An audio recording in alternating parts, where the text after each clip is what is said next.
English Time podcast. Helping you speak English with confidence, naturally. Hey everyone, welcome to English Time. I'm Henry. And I'm Emma. So glad you're here with us. How are you, Emma? You look relaxed today. I am. I had a really quiet morning. Just stayed home, and honestly, I feel amazing. There's something about that, right? Those home days just hit different.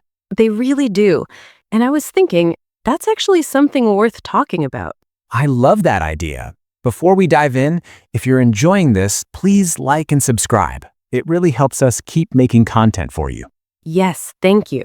And just a reminder, our goal is simple. We want to help you speak with confidence, solve real speaking problems, and make learning English feel stress-free. No pressure, just good conversation. So today, let's talk about why staying home feels so good. Not just how to describe it, but the real reasons, the deeper stuff. Yeah, like why does walking through your front door sometimes feel like a relief?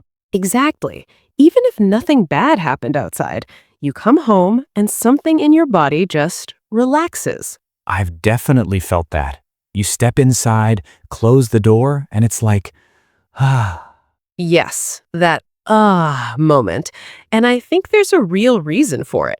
Okay, tell me, why does home feel so good? Well, I think the biggest one is you don't have to perform. Oh, say more about that. Okay, so think about being outside, at work, at a cafe, at a party. You're always a little bit on, right? You're managing your image, watching how you speak, how you look, what impression you're making. Yeah, that's true. Even if it's subtle, there's always a little performance happening. Exactly. We wear what some people call a social mask. A social mask. I like that phrase. It's the version of yourself you show to the world. Polite, friendly, put together. Right. It's like the Instagram version of you. Even if you're tired, you smile. Even if you're annoyed, you say, no problem. Exactly. That gap between how you feel and what you show, that is the mask. And holding it up, it's heavy. It takes energy. So true. Even when you enjoy being social, there's still some part of you that's managing. Right. But at home, you can take off that mask. You don't have to impress anyone. You don't have to filter what you say or how you look. You can just exist. Exactly. And that is incredibly freeing. I never thought about it like that. No wonder home feels so restful. It's not just physical rest, it's mental rest. Yes, your brain isn't working overtime to manage impressions. It's just off duty. You know, there's a phrase I really like, letting your guard down. Oh, yes. That's exactly what happens at home. You let your guard down. Like outside, you have your guard up. You're a little bit defensive, a little bit careful. But at home, you can finally lower it. And that's when real relaxation happens. Not just sitting down, but actually feeling safe enough to relax. That's such an important difference. You can sit on a park bench and still feel tense, but you sit on your own couch and something shifts. Yes, because your body knows, I'm home, I'm safe, I can stop now. That's beautiful. Okay, what else? What's another reason home feels so good? Control. Control? Yeah, at home you're in charge of everything. The temperature, the lighting, the noise, what you eat, when you eat, whether you wear pants or not. Okay, that is the ultimate freedom, the no pants rule. Seriously, though. Or maybe you want to dance badly to terrible 90s pop music or eat cereal at midnight. Guilty? At home, you make the rules. That feeling of autonomy, of being the boss of your own space, is huge. Autonomy. That's a good word. It means you get to decide. Exactly. Outside, you're always adjusting to the environment. The office is too cold, the cafe is too loud, the subway is, well, the subway. Unpredictable. Exactly. But at home, you control all of it. And that sense of control gives you peace. That makes so much sense. When you're in control of your environment, you can actually relax. Right. You're not constantly adapting. You're not bracing yourself for surprises. You're just settled. Oh, I like that word. Settled. It feels like grounded.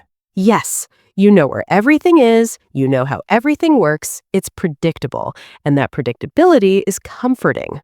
And I think that's why coming home feels like such a relief, even if nothing bad happened outside. It's not just being tired, it's relief. Relief from all that external stimulation. External stimulation. That's a good way to put it. Like all the stuff outside that demands your attention. Exactly. And home is where you get to turn all that off. You know what I do sometimes when I get home after a really intense day? What? I just sit. I don't turn on the TV. I don't check my phone. I just sit there in silence for like 5 minutes. Oh, I love that. It's like a little transition ritual. Yeah, it helps me go from work mode to home mode, like I'm letting my brain catch up with my body. That's such a good way to put it. Your body arrived home, but your mind is still at the office.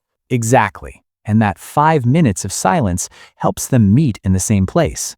I think a lot of people skip that. They come home and immediately start doing things, cooking, checking emails, scrolling. And they never really arrive. Right. So that pause, that moment of just being is actually really important. Okay, here's something I've been thinking about. Why do we feel more like ourselves at home? Oh, that's a good one. I think it's because at home, no one's watching. No one's watching. Yeah, you can talk to yourself, sing badly, dance in your kitchen, have snacks at 2 a.m. Guilty.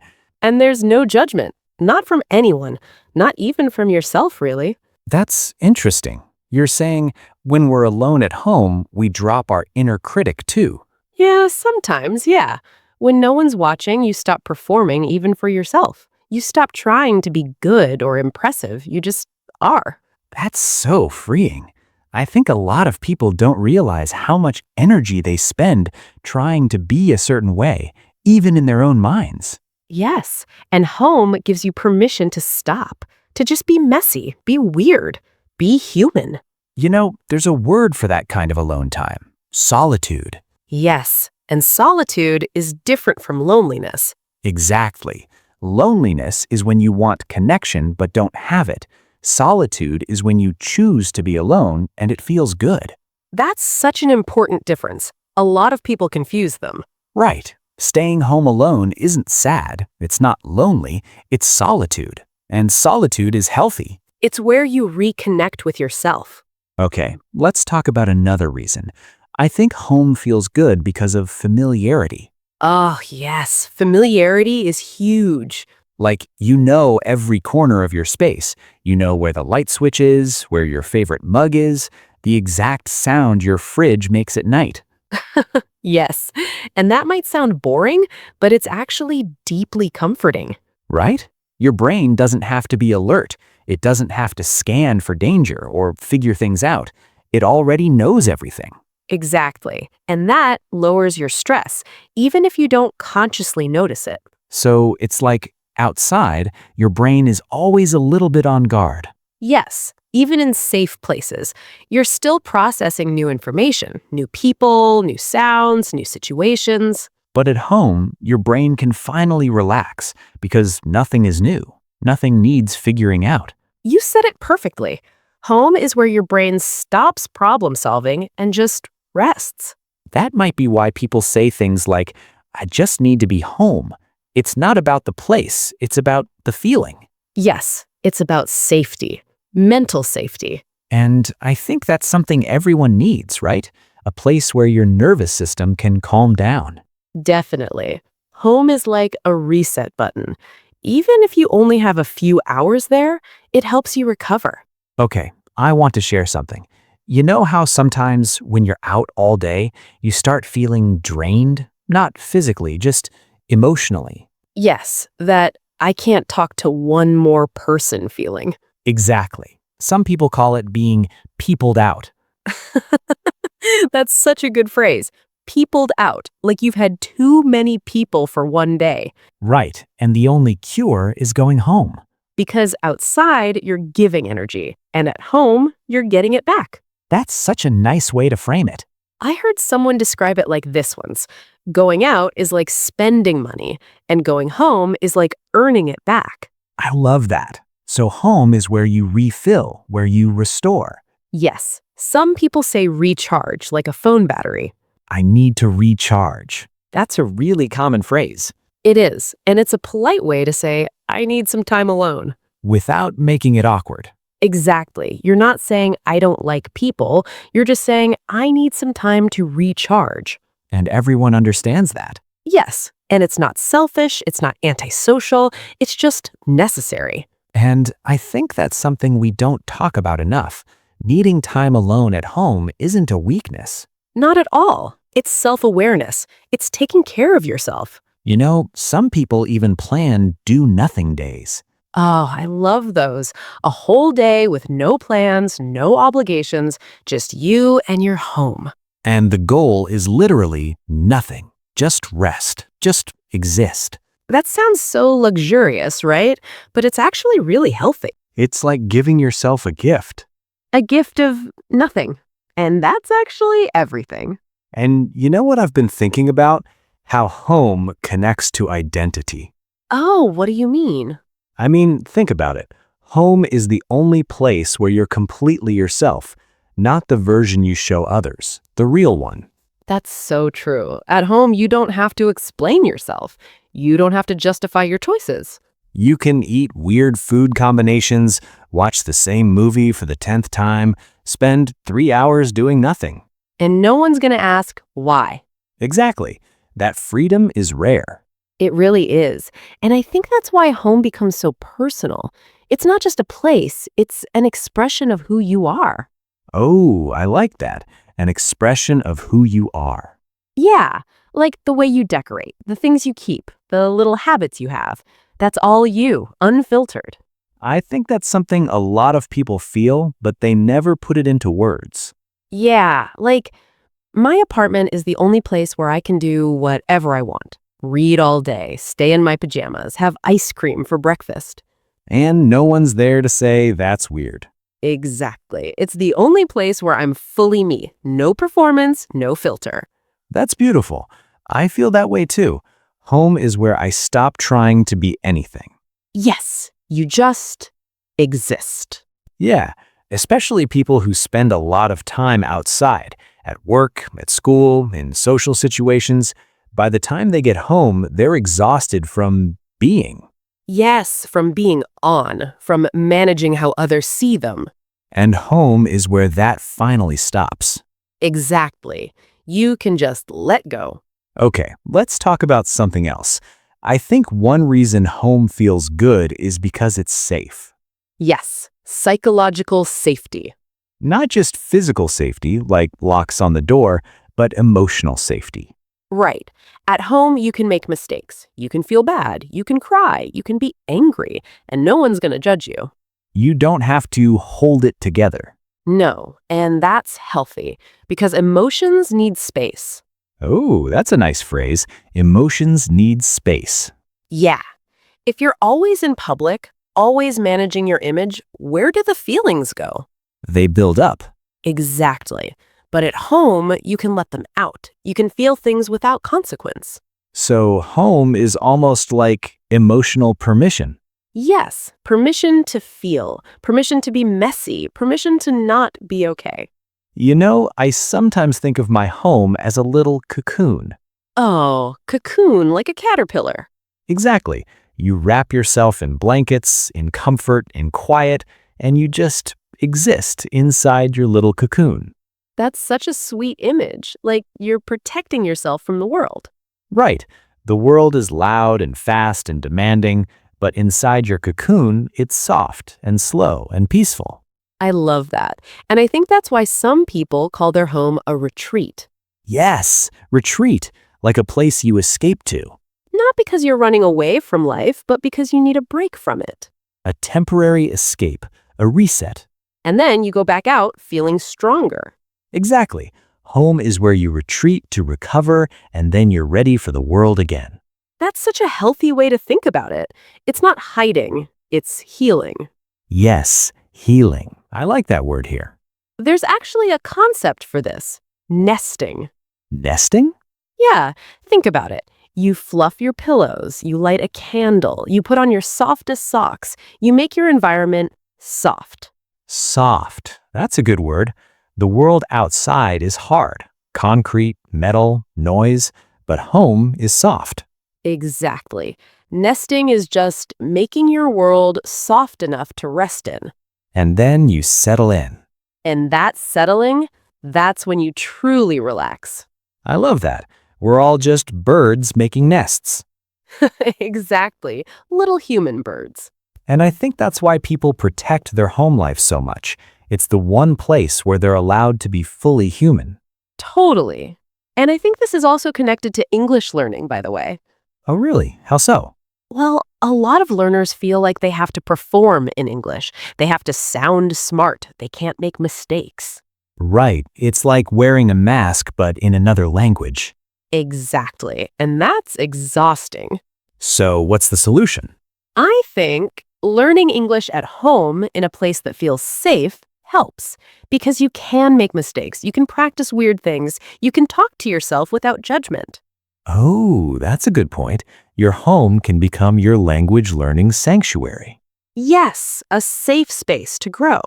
I love that. No pressure, no performance, just slow, gentle progress. And that's what we believe in. Learning English shouldn't feel like surviving. It should feel like coming home. Wow, that's beautiful. Thank you. It just came out. Okay, let's bring it all together. Why does staying home feel so good? Well, we talked about a few things. First, you don't have to wear a social mask. You can stop performing. Second, you're in control. The lights, the sounds, the temperature, everything is yours to decide. Third, it's familiar. Your brain doesn't have to work hard. It can finally rest. Fourth, it's safe, emotionally safe. You can feel whatever you feel without judgment. And fifth, it's where you're most yourself. No explanations, no filters, just you. And all of that adds up to one thing. Peace. Yeah, peace. And everyone deserves that. No matter how busy life gets, you deserve a place where you can come home to yourself. That's such a nice way to end this. Thank you. And thank you to everyone who stayed with us until the very end. Yes, we really appreciate you being here. Before you go, here's a little question to think about. What is one thing about your home or your room that makes you feel safe and calm? It doesn't have to be big. Maybe it's a blanket. Maybe it's the view from your window. Maybe it's the silence. Think about it and maybe appreciate it a little more today. All right, that's all for now. Take care of yourselves. See you next time. Bye, everyone. Bye. Word detective. Listen to the meaning, then say the vocabulary word. The version of yourself you show to the world. Polite, friendly, put together. Not the real you, just the public version. Social mask. Example. At parties, I always wear my social mask, but at home, I can finally be myself. To stop being defensive. To feel safe enough to relax and show your real self. Let your guard down. Example. It takes me a while to let my guard down with new people, but with my best friend, I can be totally open. The feeling of being in charge of your own choices. The freedom to decide for yourself. Autonomy. Example. I love working from home because it gives me more autonomy over my schedule. All the information from the outside world that your brain has to process. Noise, people, lights, everything. External stimulation. Example. After a day in the city, I need to escape all the external stimulation and just sit in silence. When you choose to be alone and it feels good, different from loneliness. Solitude. Example. I used to think being alone was sad, but now I understand the beauty of solitude.